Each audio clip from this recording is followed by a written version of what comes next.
Come on, guys. We need to head him off.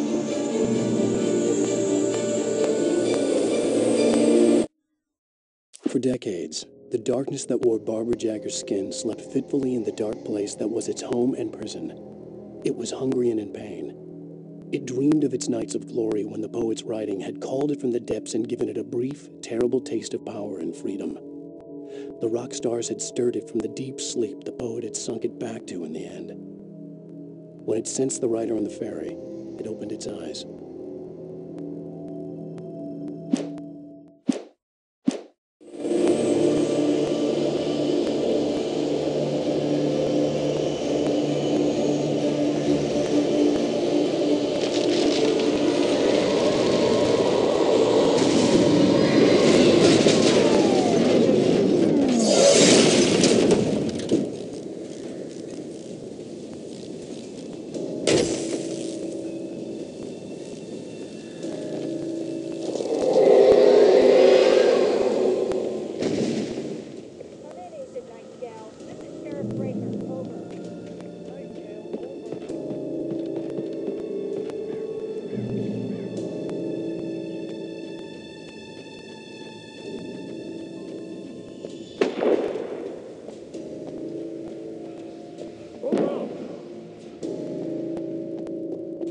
Search the area.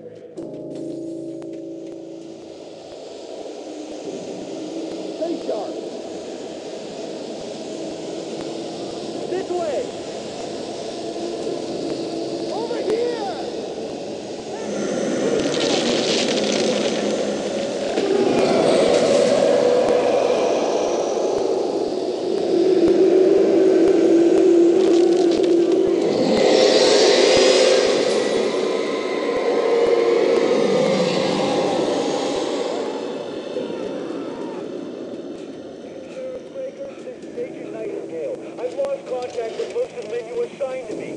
This horror was everywhere I went, circling me.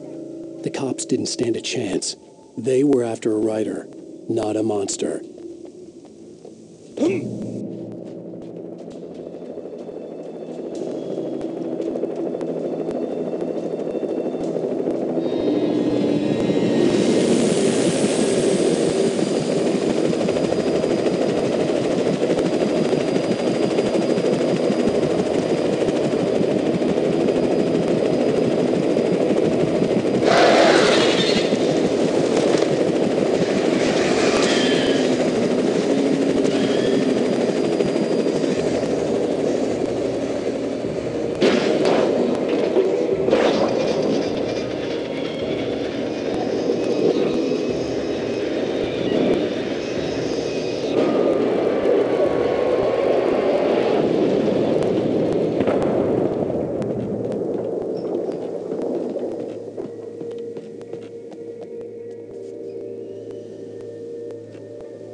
This is James.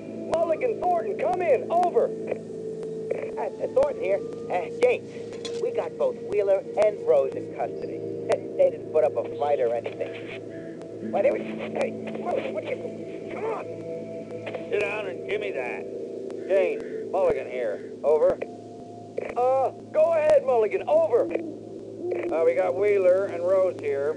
Wheeler's drunk or hopped up on something. Speaking of which, that Fed had a pretty distinctive whip load of scotch about it, you know what I mean? Over. I don't have anything on that, Deputy Mulligan. Over. Well, whatever. Anyway, Rose is just being plain weird here. You better get Doc in to take a look at both. Over. Gotcha. You better get them here. I imagined that the broadcast tower in the distance was part of the local radio station. Maine seemed like a decent guy. Perhaps he could give me directions to the coal mine.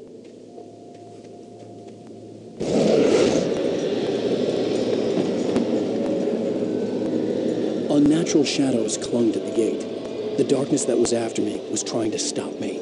I wouldn't get through without a light.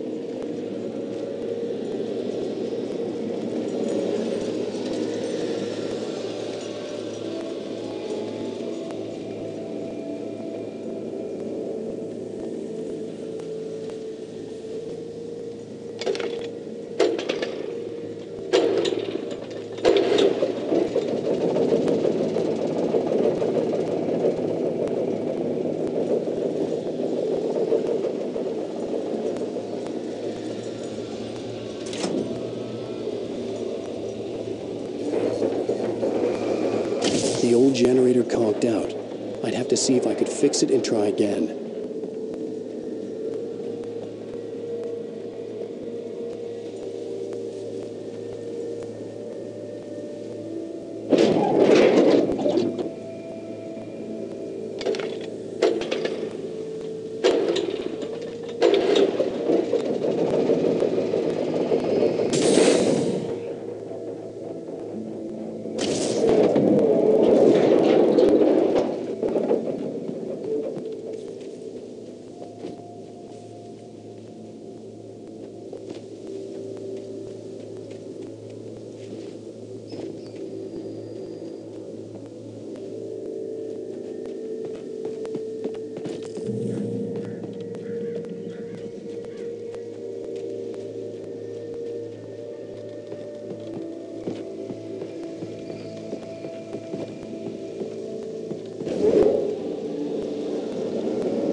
It took me a moment to recognize the flashbang grenades. They were an ideal weapon for my situation. Team 1, come in. Over. Team 1, this is Sheriff Breaker. Report. Over.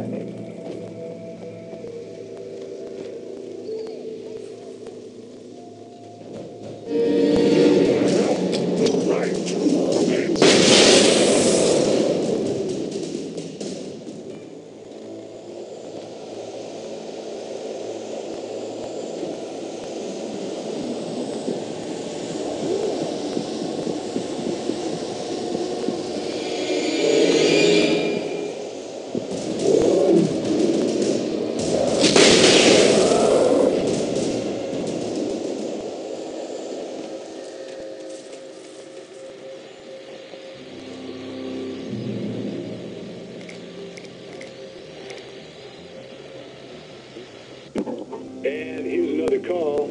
You're on KBF-FM with Pat Maine. It's Milt Peabody, Pat.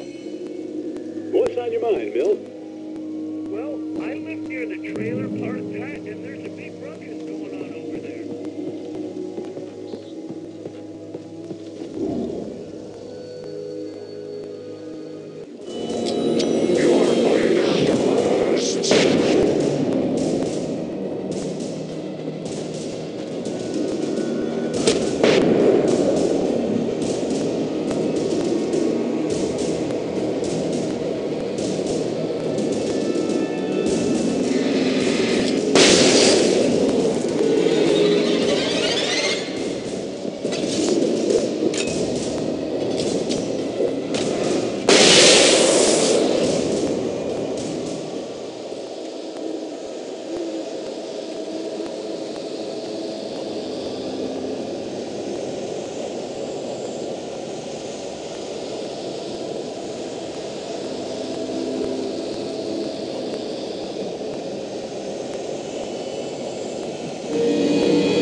I hoped Maine could lend me a car to get to the coal mine.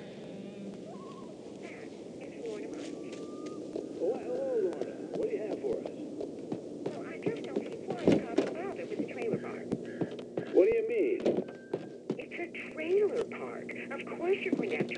place like that. I mean, what do you expect? The sheriff should be helping us normal citizens instead of wasting resources on those people. Well, Let the trash sort themselves out. I'm sorry, but my granddaddy settled in Bright Falls in 1911. well, thank you very much for that compassionate viewpoint, Lorna. Oh, here's a little surprise. The famous writer Alan Wake just walked in. Folks, I'm going to see if I can talk him into an interview. Come on in, Mr. Wake. Oh, I'm so glad you could find the time to do this, Mr. Wake. Nowhere to run down, Dan Brown. You back away from me. Don't hurt it. Whoa. Everyone calm down. Put the gun down. We're all friends here, right? Cool your jets, Nightingale. We got him. What the hell's the matter with you? There's a civilian in there.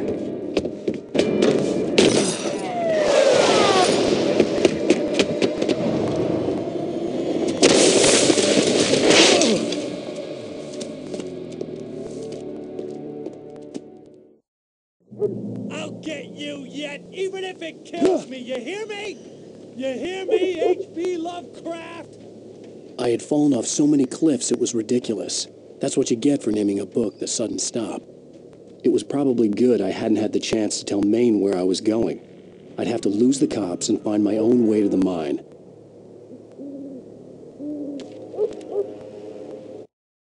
Nightingale stared through the broken studio window into the dark woods.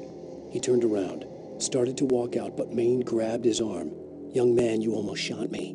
You don't shoot off rounds at people like that. What's the matter with you?" Nightingale shook his arm free, marched out. His cheeks burned with rage and humiliation.